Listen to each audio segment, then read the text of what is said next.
여러분들 1차 함수, 2차 함수, 3차 함수 개념 다 아시나요? 모양 어떻게 생겼는지 아시나요? 자, 1차 함수라고 하는 거는 다음과 같이 생긴 그래프죠. 아까 우리 그래프를 보면 y는 절편이 있고 그 다음에 기울기가 있고 여기에다가 독립변수, 그 독립변수를 곱해준 여기에다가 그냥 곱하기 x라고만 할게요. 자, 이렇게 한 게 1차 함수. 1차 함수는 어떻게 그려지죠? 그냥 뭐 그러니까 위쪽으로 올라가는 직선이거나 혹은 아래로 내려가는 직선이거나 이게 1차 함수의 그래프죠. 그쵸? 우상단으로 올라가는 그래프냐 우하단으로 내려가는 그래프냐는 이 기울기의 절대값을 보고서 알 수가 있죠. 기울기가 양수인 경우에는 오른쪽 상단으로 올라가는 그래프가 되는 거고요. 기울기가 음수일 때에는 오른쪽 하단으로 내려가는 그래프가 되죠. 어렵지 않으시죠? 자, 이게 1차 함수 그래프. 그래서 아까 우리 그래프 있었잖아요. 여기 랭스가 있었고 웨이트가 있었는데 점들이 뭐 이런 식으로 있었잖아요. 이런 점들을 직선으로 설명하는 게 오차가 많이 발생했었던 이유가 1차항으로만 우리가 설명을 하고자 할 때에는 이런 부분들의 오차가 많이 발생할 수밖에는 없겠다. 그런 내용을 설명을 드렸었죠. 그래서 오차를 줄이기 위해서 직선으로 하지 않고 곡선을 만들었던 거예요. 곡선을 만들어서 그 곡선으로 우리가 예측을 해보니까 어떻게 되더라? RMSE가 작아지고 결정계수 R제곱 스코어가 커지더라 라고 하는 거죠. 2차 함수는 어떻게 표시해요? y는 절편 더하기 w1 곱하기 x 더하기 w1, 2 서로 다른 숫자니까 x의 제곱. 2차 함수는 어떻게 생겼나요? 2차 함수는 이렇게 아래로 볼록하게 생기거나 자 이거는 여기 두 번째 개수. 두 번째 개수가 양수면 아래로 볼록. 그 다음에 두 번째 개수가 음수면 위쪽으로 볼록한 모습의 포물선이 나오죠. 이게 2차 함수의 모양입니다. 그래서 우리가 2차 함수를 그렸을 때 2차 함수를 이렇게 2차 함수를 그리니까 이거는 2차 함수의 일부인 거죠. 그러니까 아마도 더 우리가 그래프를 그려봤다면 x축의 범위를 더 늘렸다면 아마 이런 모습의 2차 함수 중에 일부였을 거예요. 이해되시죠? 이게 2차 함수의 그래프. 3차 함수 그래프는 어떻게 돼요? 3차 함수.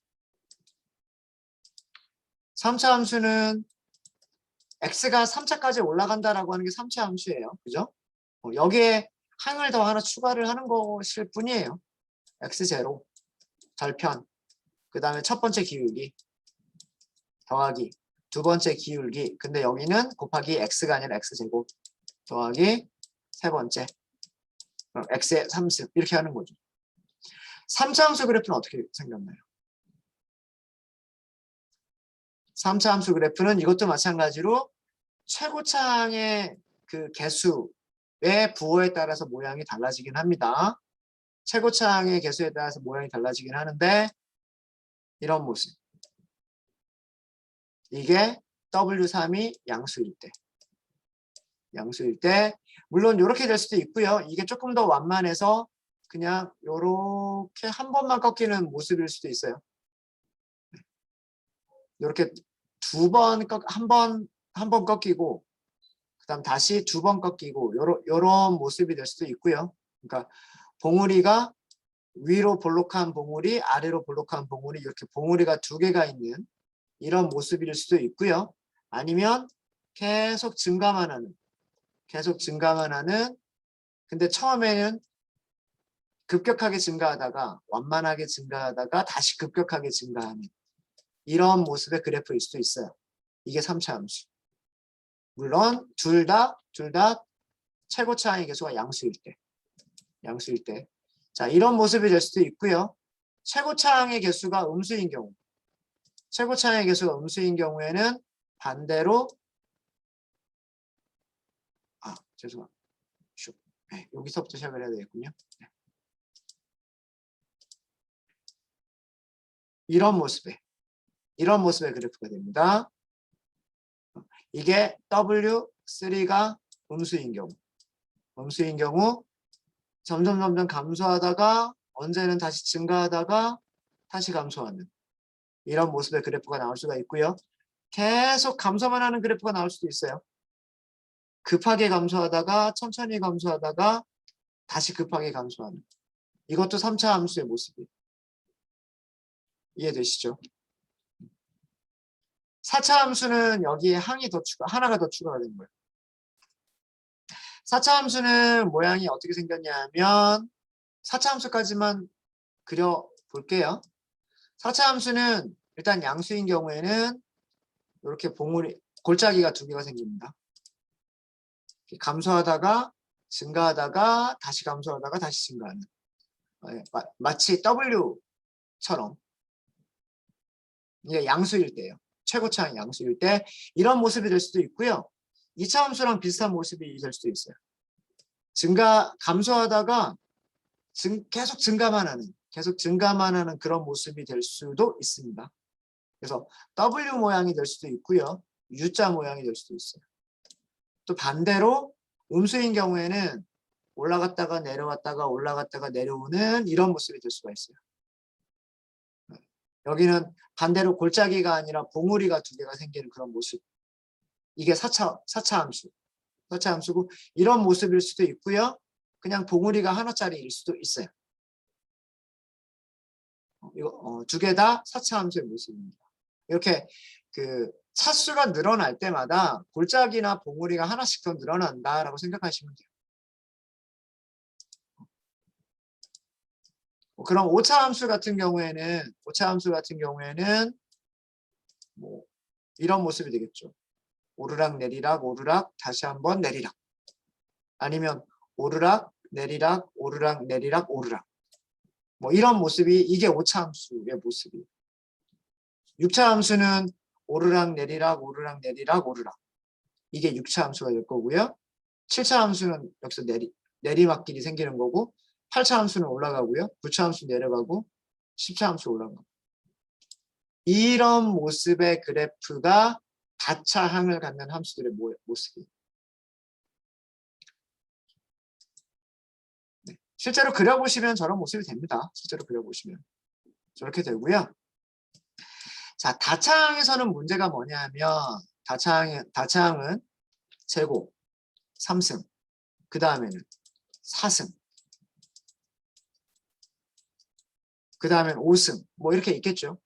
자, 문제는 뭐냐면 자, 이런 숫자 보세요.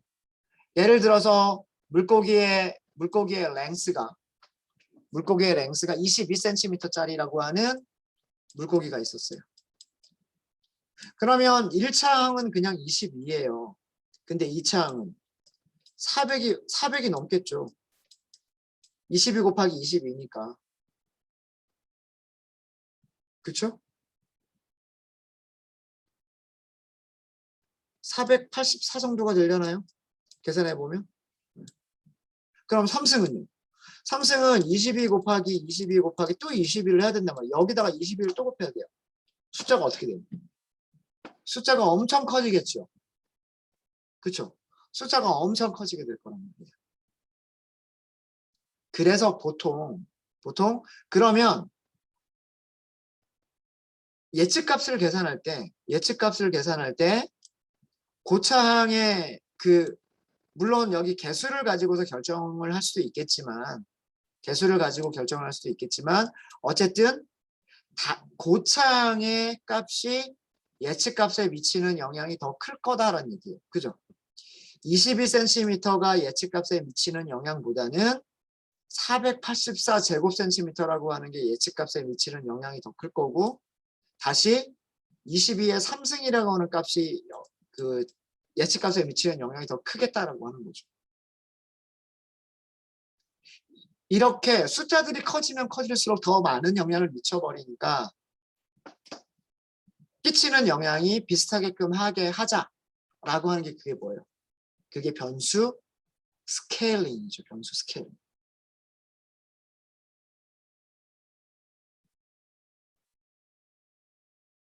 네, 이해되십니까? 변수 스케일링을 이용을 해서 우리가 바꿀 수도 있겠다라고 합니다. 자, 그럼 변수 스케일링을 어떻게 해야 되느냐? 예를 들어서 우리 3창을 만들고 3창을 스케일링을 하는 과정을 한번 해보도록 할게요. 자, 여기서는 우리가 이번에 해볼 거는 뭐냐면 폴리노미얼 피처스와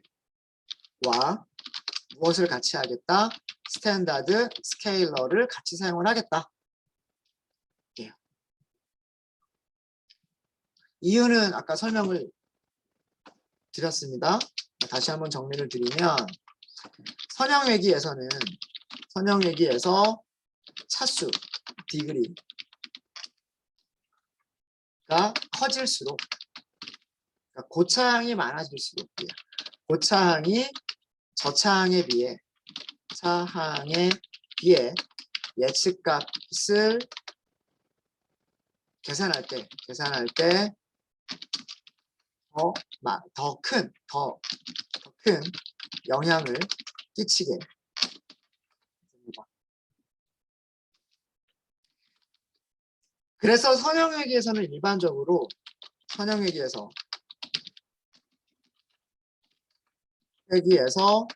고차항을 포함시킬 때는 일반적으로 스케일링을 함께 사용하는 경우가 많습니다.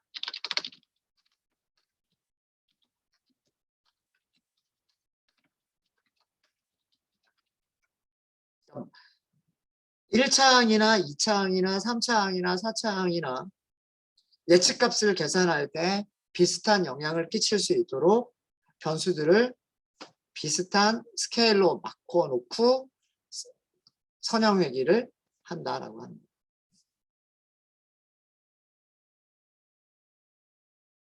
그래서 우리가 임포트를 했던 게 두 개를 임포트를 했죠. 무엇을 임포트를 했냐면 전 시간에 프리프로세싱 모듈에서 폴리노미얼 피처스를 임포트를 했고요. 똑같은 프리프로세싱 모듈에서 스탠다드 스케일러도 임포트를 했어요. 혹시 이거 안 돼 있으신 분들 있으시면 실행을 해주세요. 반드시. 자, 그러면 이번에는 이렇게 한번 해볼게요. 자, X 테스트가 있어요. 5개만 출력을 할게요. 얘는 아직 우리가 고차항에 포함되기 전 원본 훈련 셋이에요.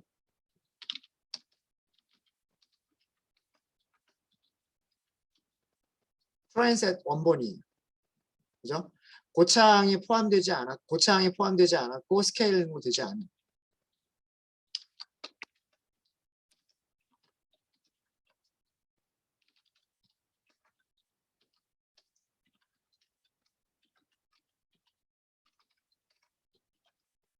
되지 않은 셋이에요. 자, 우선 3차항을 추가를 해야 되겠죠. 3차항.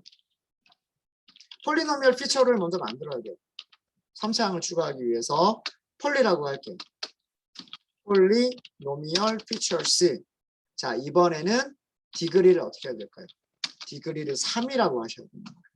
3이라고. 3차항까지 고려하겠다. 3차항까지 고려하겠다. 자, 그리고 여기서도요. include bias가 false라고 true라고 되어 있는데 이거는 빼주시는 게 좋아요. include bias는 false로 바꿔주세요. 바이어스를 포함하지 않겠다 라는 뜻이에요. 자, 이렇게 해서 그 다차한 변환기를 생성을 한 거예요. 자, 그러면 우리는 무엇을 죄송합니다. 테스트가 아니고 트레인으로 할게요. 트레인. 얘가 트레인셋이에요. 트레인셋.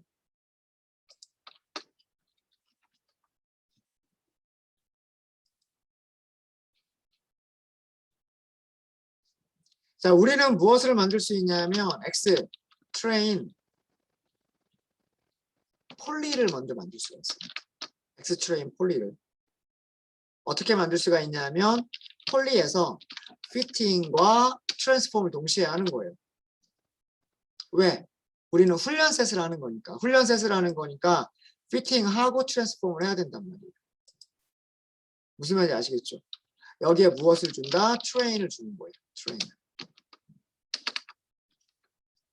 3차 항까지 추가를 하는 거예요. 3차 항까지 추가를 하는 거예요. 자, 어떻게 추가가 됐는지 볼까요? Y 트레인 폴리에 5개만 출력을 해볼게요. 19.6 이게 19.6이에요. 곱하기 10이니까 그죠? 22 2.2 곱하기 10의 1승 18.7 1.8 곱하기 10의 1승 17.4 1.74 곱하기 10의 1승 36 3.6 곱하기 10의 1승. 자, 여기가 1차항이고요. 여기가 1차항이고 얘네들을 제곱한 게 이거예요. 얘네들 3승한 게 이거예요. 무슨 말인지 아시겠죠? 여기가 x고요. 여기가 x 제곱이 추가가 됐고요. x 3승이 추가가 된 겁니다. 그러니까 3차 항만 추가하는 게 아니라 2차 항, 3차 항을 다 추가하는 거예요. 이해되시죠? 자, 폴리노미얼 피처에는 어떤 특성이 있냐면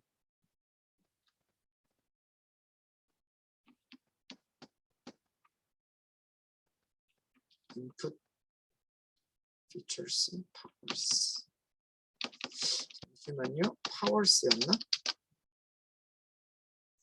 죄송, 이거 아니고요.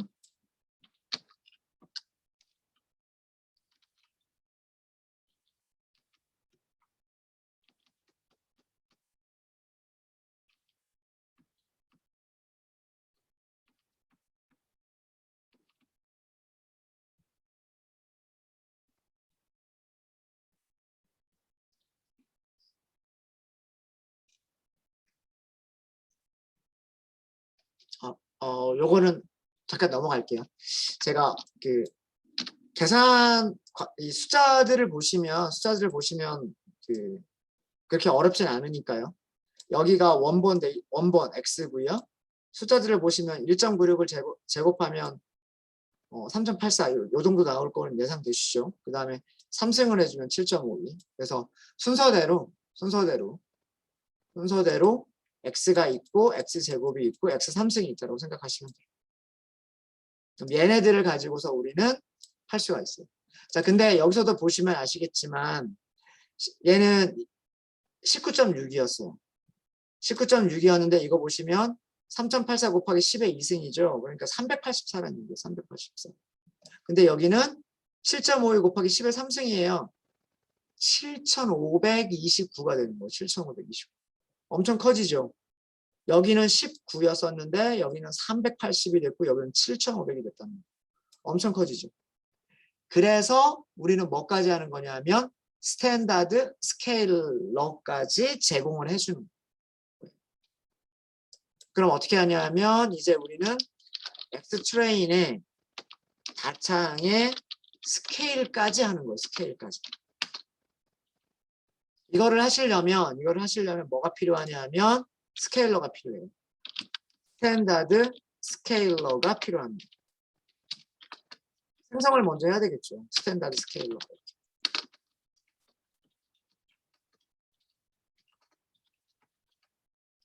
자, 표준화 변환기를 이렇게 생성을 했으면 우리는 무엇을 할 수가 있냐면 스탠다드 스케일러 점 역시 마찬가지로 무엇? fit transform을 하는 거예요. fit transform. 무엇을? 여기서는 이제 우리는 무엇을 해야 돼? 트레인 폴리를 남기시는 거예요. 트레인 폴리. 그렇게 하면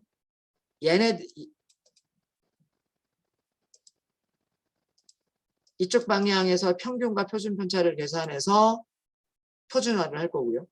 그 다음에 두 번째 컬럼에서 평균과 표준 편차를 계산해서 표준화를 할 거고요.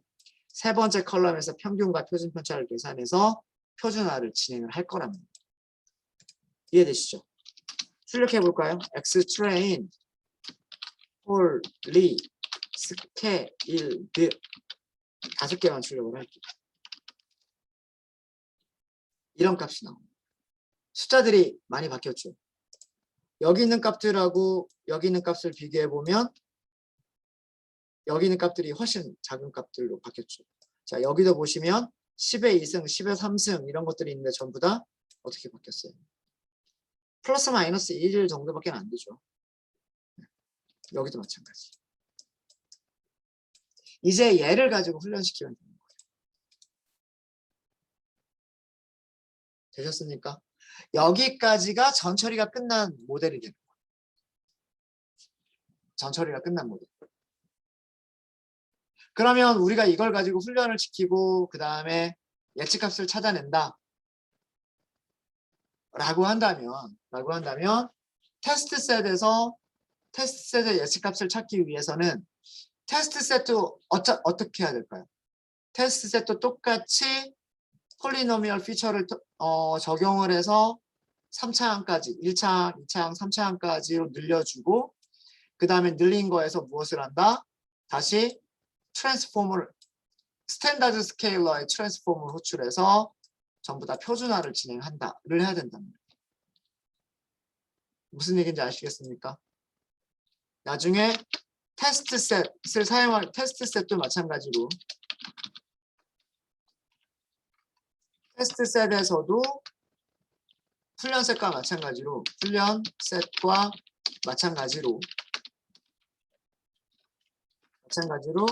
첫 번째는 폴리노미얼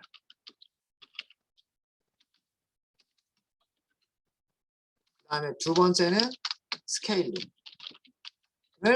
적용을 해야 되는 거예요. 그것도 순서가 바뀌면 안 돼요. 폴리노미얼을 먼저 적용하고 두 번째로 스케일링을 적용을 하셔야 돼요. 무슨 얘기인지 아시겠죠? 자, 그러면 테스트 셋 볼까요? 테스트 셋 보시면 이런 값들이란 말이에요. 여기도 5개 한번 볼게요. 다 보지 마세요.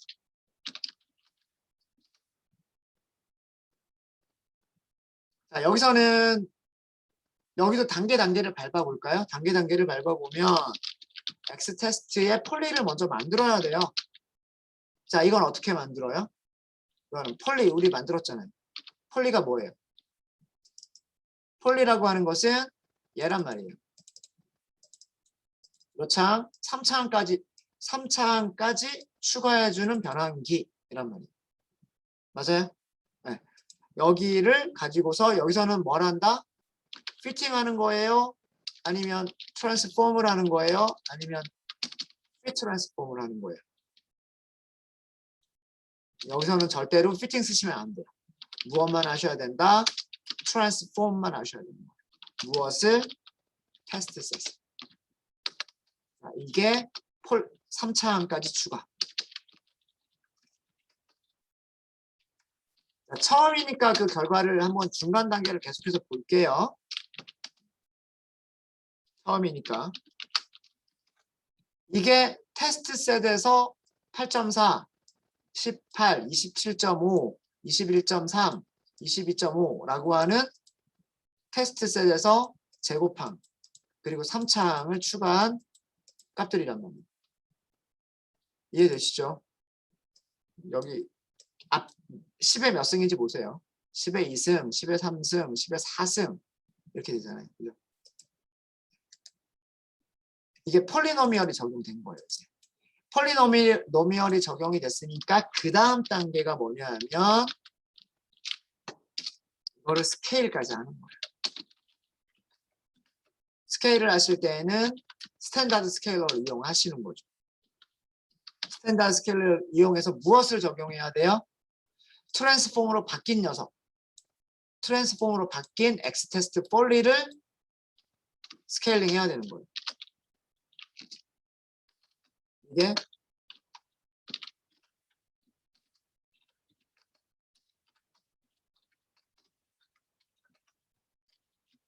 표준화를 적용하는 거죠. 생각해 볼까요? 테스트 폴리 스케일드.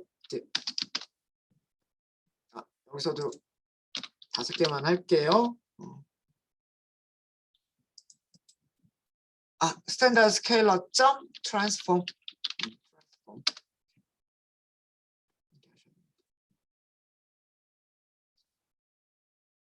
자, 반드시 주의하실 거 있습니다. 이거 주의하셔야 돼요.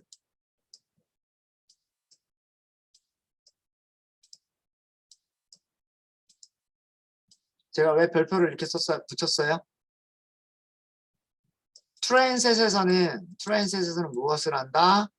fitting transform을 하는 거고요. 테스트 셀에서는 무엇을 하는 거다? 그냥 트랜스폼만 하는 거다. 절대 잊어버리시면 안 돼요. 무슨 얘기인지 아시겠죠? 네. 자, 이제서야 전처리가 다 끝난 거예요. 이제서야.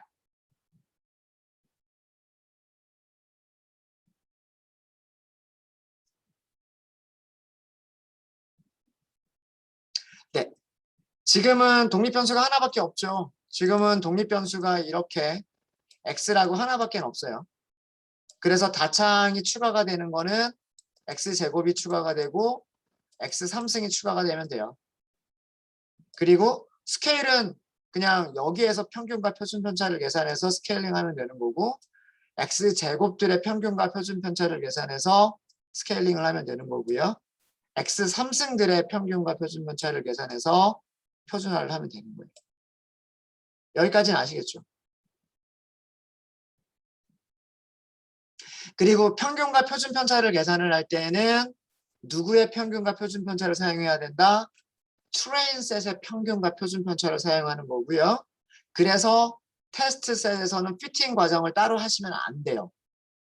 테스트셋의 평균을 사용하면 안 되기 때문에 훈련셋의 평균을 사용하고 훈련셋의 표준 편차를 사용해야 되기 때문에 트랜스폼만 하셔야 되는 거예요. 근데 이 트랜스폼은 폴리노미얼 피처스에서도 트랜스폼이고요. 그 다음에 스탠다드 스케일러에서도 트랜스폼이에요. 자, 질문하신 내용은 뭐냐 하면 독립변수가 우리처럼 간단하게 하나가 아니라 여러 개인 경우, 아까 잠깐 설명드렸던 적이 있는데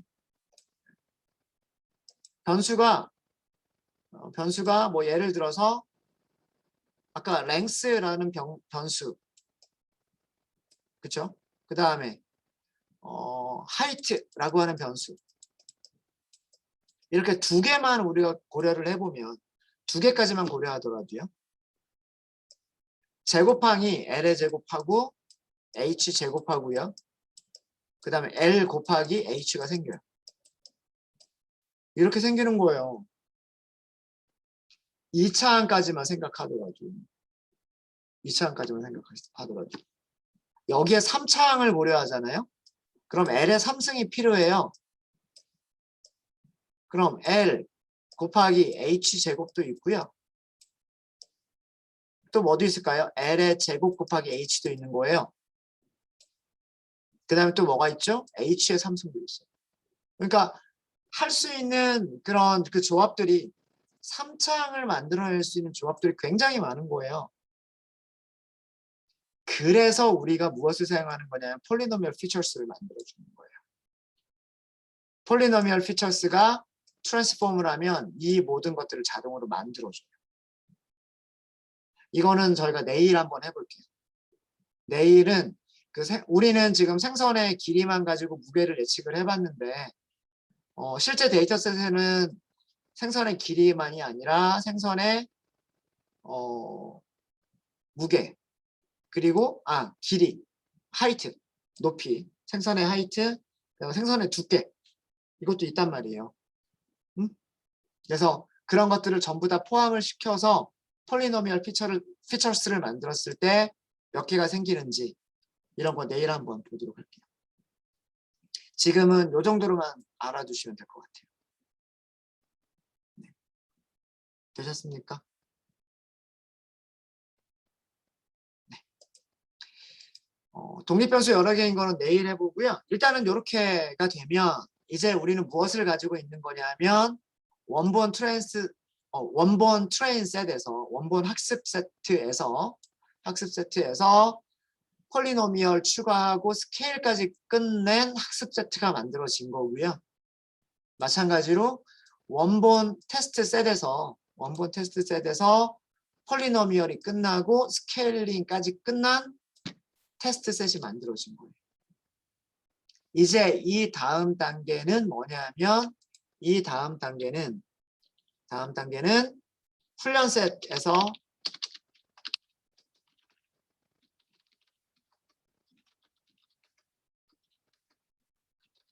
트레인 셋으로 머신러닝을 학습시키는 거예요. 그러면 머신러닝 객체가 있어야 되겠죠. 리니어 리그레션이라고 하는 게 있어야 돼요. 리니어 리그레션 이번에는 3번이라고 할게요. 생성은 리니어 리그레션 이렇게 하시면 되는 거고요. 그 다음에 리니어 리그레션 3번점 피팅을 하시는 거예요. 피팅을 하실 때는 트레인 폴리스케일들을 사용하시는 거예요. 그리고 우선 트레인 이렇게 사용하시는 거예요.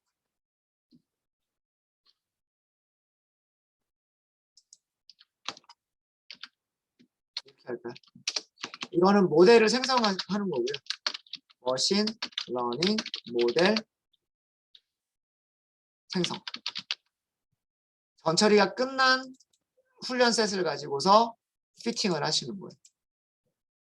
피팅을 하셨으면 무엇을 할 수가 있을까요? 훈련 셋의 예측값을 찾을 수가 있어요.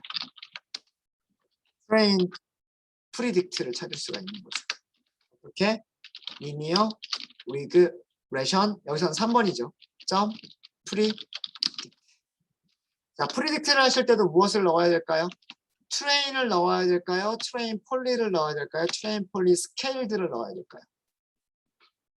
트레인 폴리 스케일드를 넣어주셔야 됩니다. 이렇게 예측값을 찾았으면 알제곱 스코어만 계산해 볼게요. 결정 개수.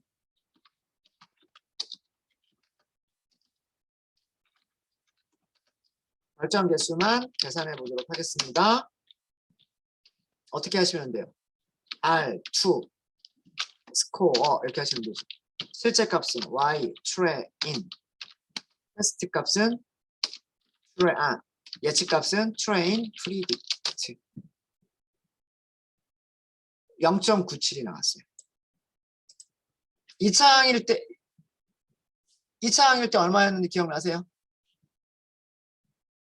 2차 항일 때를 보면은요. 2차 항일 때 R제곱 스코어 계산한 게 어디 있어요? 여기 있네요. 2차 항일 때 여기에서 그죠? 0.970이 나왔어요. 0.970. 그죠? 근데 지금은 어떻게 나왔어요? 3차 항도 포함이 됐고요.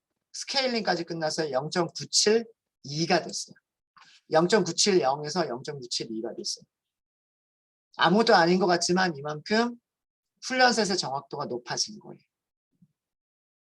근데 훈련셋의 정확도가 높아졌다고 해서 테스트셋의 정확도까지 높아졌다라는 보장은 없어요. 해보셔야 돼요. 자, 그럼 우리가 이번 단계에서 하는 거는 뭐냐면 전처리가 역시 마찬가지로 전처리가 끝난 무슨 셋? 테스트 셋을 사용하는 하는 거예요. 테스트 셋의 예측값을 찾아보시는 거예요. 그 예측값이 리니어 리그레션 3번 점 프리딕트 여기에 X 테스트 셋에 폴리노미얼 추가하고 스케일링까지 끝나 녀석을 사용하시면 됩니다. 예측값을 찾았기 때문에 우리는 무엇을 할 수가 있냐면 역시 마찬가지로 R 제곱 스코어를 계산할 수가 있어요.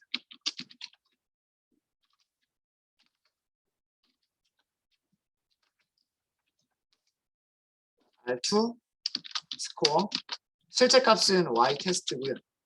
예측 값은 테스트 프리딕트예요.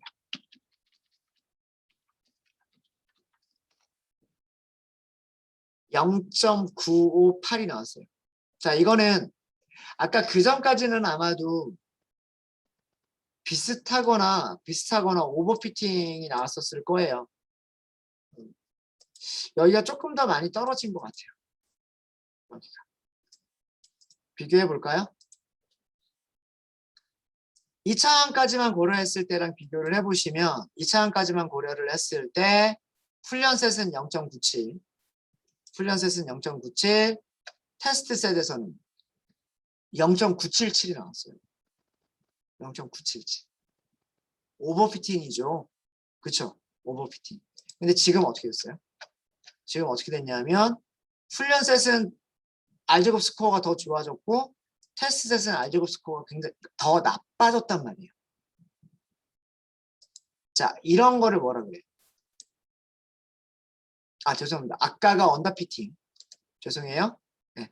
지금 이게 오버피팅이죠. 오버피팅. 훈련셋은 더 정확하게 맞추고요. 테스트셋은 더 부정확하게 맞추고 있어요. 훈련셋에만 아주 잘 들어맞고요. 훈련셋에만 피팅이 잘 돼 있고요. 테스트셋에서는 피팅이 잘 안 돼 있어요. 이런 것을 뭐라 한다? 오버피팅이라고 한다예요. 이해되십니까? 이 결과를 보시면 이런 결과가 나왔어요. 훈련셋에서는 트레인셋에서는 스코어가 좋아졌고 스코어가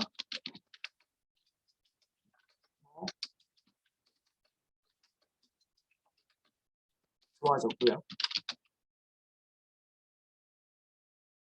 반대로 테스트 셋에서는 스코어가 많이 나빠졌어요. 이걸 뭐라 그래요? 오버피팅이야. 과적합 혹은 과대적합.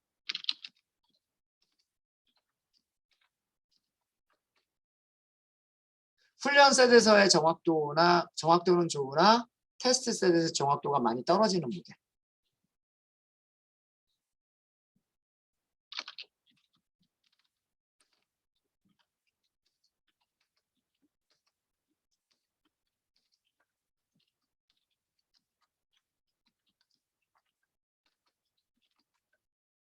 훈련셋에만 피팅이 잘 돼 있고 테스트셋에 피팅이 잘 안 되는 그런 모델을 오버피팅 됐다 라고 얘기를 하는 거예요.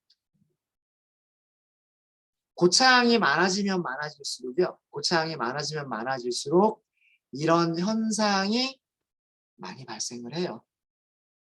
많이 발생을 합니다.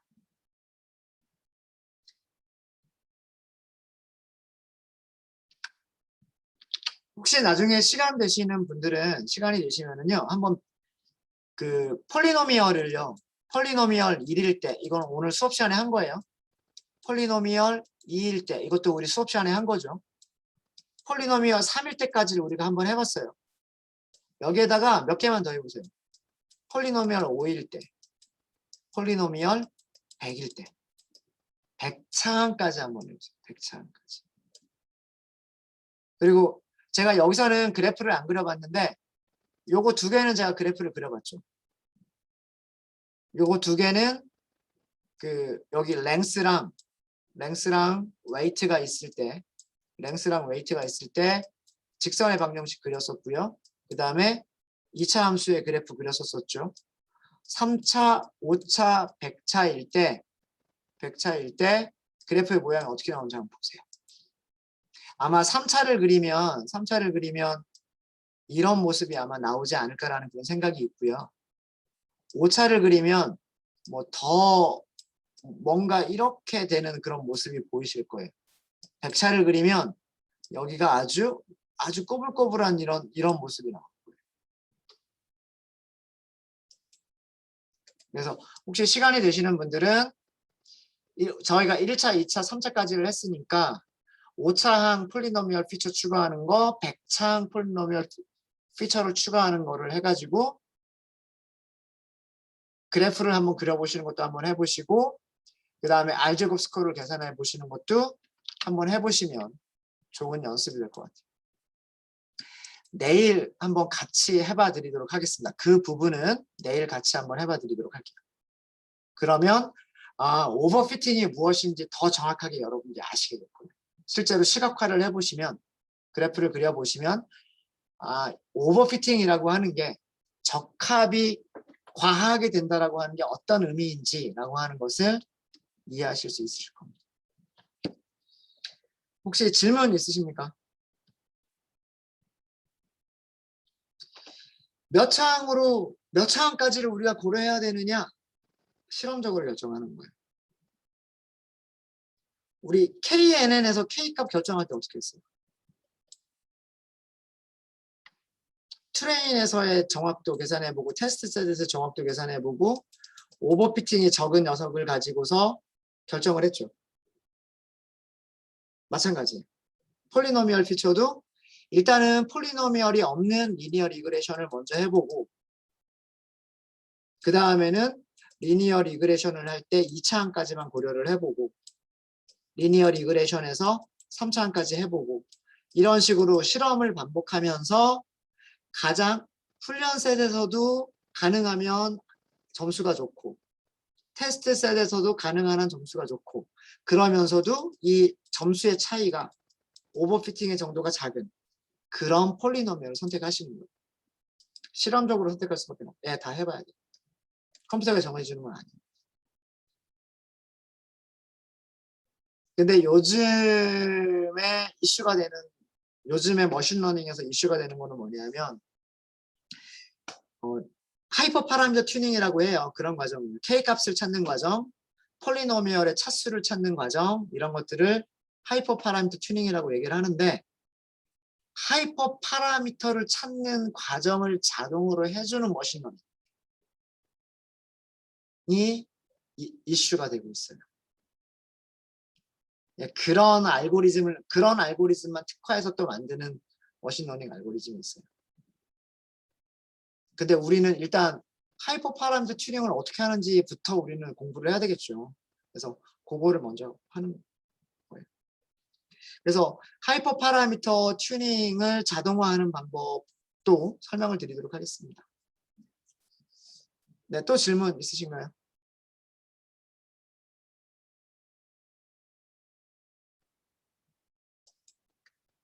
네, 질문 없으시면은요.